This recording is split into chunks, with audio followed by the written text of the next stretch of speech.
ಹಾಂ, ನಮಸ್ಕಾರ ಸರ್. ನಮಸ್ತೆ ಹಾಂ ಸರ್, ಇಲ್ಲಿ ಈ ಡಾಕ್ಟರ್ ಪ್ರವೀಣ್ ಬಾಬು ಅವ್ರ ಹತ್ರ ದಾವಣಗೆರೆಗೆ ಹಾಂ ಎಷ್ಟು ದಿನ ಆಯ್ತು ತಾವು ಬಂದೋಗಿ? ಸರ್ 3 ತಿಂಗಳು 3 ತಿಂಗಳಾಯಿತು. ಹಾಂ ಸರ್. ಏನು ತೊಂದರೆ ಮಾಡಿದ್ರಿ? ಸರ್ ಗ್ಯಾಸ್ಟ್ರಿಕ್ ತೊಂದರೆಗಳು ಗ್ಯಾಸ್ಟ್ರಿಕ್ಕು, ಆಮೇಲೆ ಬಟ್ಟಿ ಬಟ್ಟಿ ಅಂದರೆ ಏನಾಗ್ತಿತ್ತು ಹೊಟ್ಟೆನಲ್ಲಿ?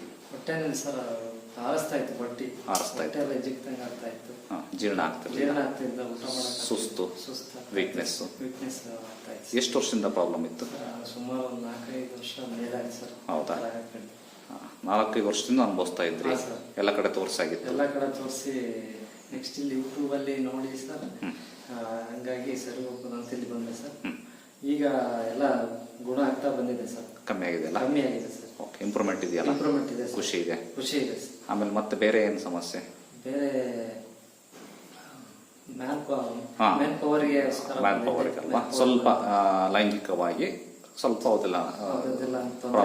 ಪ್ರಾಬ್ಲಮ್ ಇತ್ತು. ಅದು ಕೂಡ ಗುಣ ಆಗ್ತಾ ಬಂದಿದೆ. ಗುಣ ಆಗ್ತಾ ಇದೆಯಲ್ಲ? ಅದು ಕೂಡ ಸ್ಟ್ರೆಂತ್ ಅನಿಸ್ತಾ ಇದೆ. Okay, very good. ಮತ್ತೆ ಬೇರೆ ಟೋಟಲಿ ಫೀಲಿಂಗ್ ಹೆಲ್ತಿ ಅಲ್ಲ? ಹಾಂ ಸರ್. ಲೈಂಗಿಕವಾಗೂ ಕೂಡ ಸದೃಢರಾಗ್ತಾ ಇದೆ. Okay, good luck. ಖುಷಿ ಇದೆಯಲ್ಲ ಸರ್? ಹಾಂ, ಖುಷಿ ಇದೆ ಸರ್. ಆಮೇಲೆ ಸೈಡ್ ಎಫೆಕ್ಟ್ ನಮ್ಮ ಮೆಡಿಸಿನ್ ಇಂದ ಇಲ್ಲ ಸರ್, ಆ ಥರ ಏನು ಇಲ್ಲ. ಕಂಡಿಲ್ಲ. ಓಕೆ, ನಿಜ ಹೇಳ್ತೀರಿ? ಹಾಂ, ಖಂಡಿತ ಸರ್. ಅಂತ ಅವಶ್ಯಕತೆ ಏನಿಲ್ಲ ಸರ್. ಡಾಕ್ಟರ್ ಲಂಚ ಕೊಟ್ಟಿರ್ತಾರೆ ಹೇಳಿ? ಇಲ್ಲ ಇಲ್ಲ, ಆ ಥರ ಇಲ್ಲ ಸರ್. ಏನಿಲ್ಲಲ್ಲ? ಏನಿಲ್ಲ ಸರ್. ಖಂಡಿತ ತಗೊಂಡ್ರೆ ಗುಣ ಆಗೋದಂತೂ ಪಕ್ಕ. ಆಮೇಲೆ ನಿಮಗೆ ಇದ್ದಿದ್ದು ಬಟ್ಟಿ, ಗ್ಯಾಸ್ಟ್ರಿಕ್ ಮತ್ತೆ ಲೈಂಗಿಕ ಇಷ್ಟನ್ನು ಇಂಪ್ರೂವ್ಮೆಂಟ್ ಆಗಿದೆ? ಹಾಂ ಸರ್, ಇಂಪ್ರೂವ್ಮೆಂಟ್ ಆಗಿದೆ ಖಂಡಿತ. ಓಕೆ, ಒಳ್ಳೆದಾಗಲಿ sir. Thank you very much.